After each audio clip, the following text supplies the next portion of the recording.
Jonesy! What's up, buddy? It's Jim, and this is part 2 of The Road to Indiana Jones 5, and this time I'm reviewing Indiana Jones 3, which is The Last Crusade, and Indiana Jones 4, which is The Kingdom of the Crystal Skull.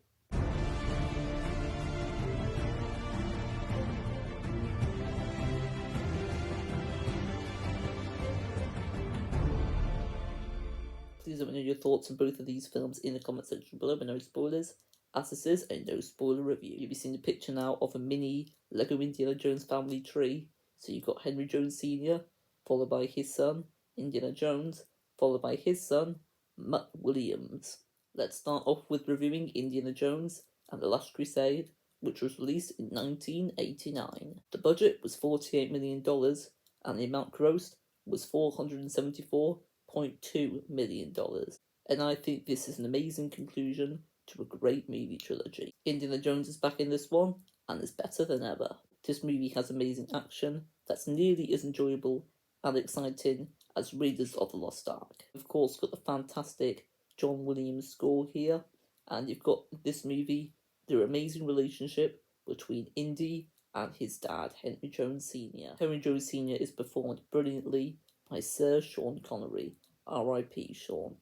Their relationship in this movie is easily the highlight. I also think this movie is the most emotional of the Indiana Jones trilogy. I think it's the funniest of the trilogy. It can be hilarious at times, especially the banter from Indiana Jones and his dad.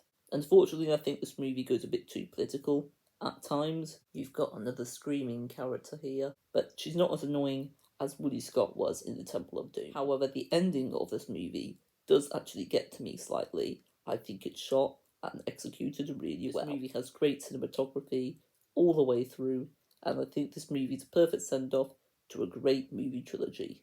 This film is a masterpiece in my opinion. I just prefer Raiders of the Lost Ark.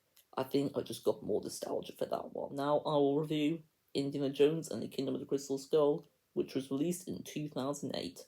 I was only 5 years old when this film was released. The budget was $185 million, and the amount grossed was $790.7 million. That's a lot of money, and rewatching this film actually was more enjoyable than I remember it being. First of all, I want to talk about the character of Mutt Williams. I think he's a great inclusion, and I think Shia LaBeouf does a very good performance here. It's also great to see Marion back, and is used just as well as she was in Raiders of the Lost Ark. I think this film has a fun family dynamic with Indy, Marion and Mutt.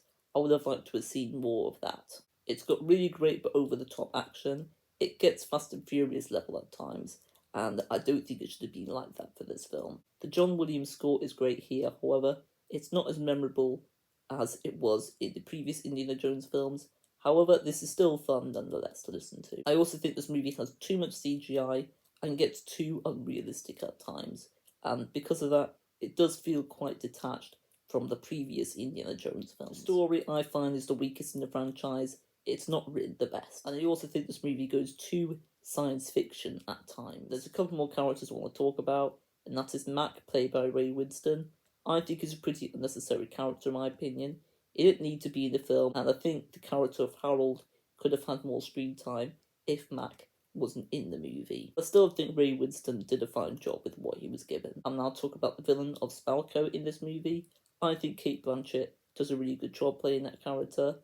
I think she does a really great Russian accent as well. The movie is a bit all over the place in terms of quality, but I can't deny that the ending of this movie is very satisfying. So I rate The Last Crusade a 10 out of 10, but do I rate this one a 10?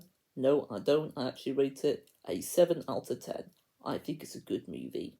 But I used to give this movie a 6 or a 6.5 out of 10, so it's slightly better than I remember it being. So they're my reviews of Last Crusade and Kingdom of the Crystal Skull, and please again let me know your thoughts on those films in the comment section below with no spoilers, as this is a no spoiler review, and you can also say which one of these two you prefer, but have a guess. It's going to be The Last Crusade for you. I can't wait to watch Indiana Jones and Dial of Destiny. However, I have heard mixed reviews on it, but I'll review that one when I get back from my Scarborough holiday. Thanks for watching. Don't forget to leave a like, subscribe and comment. Until next time, ciao.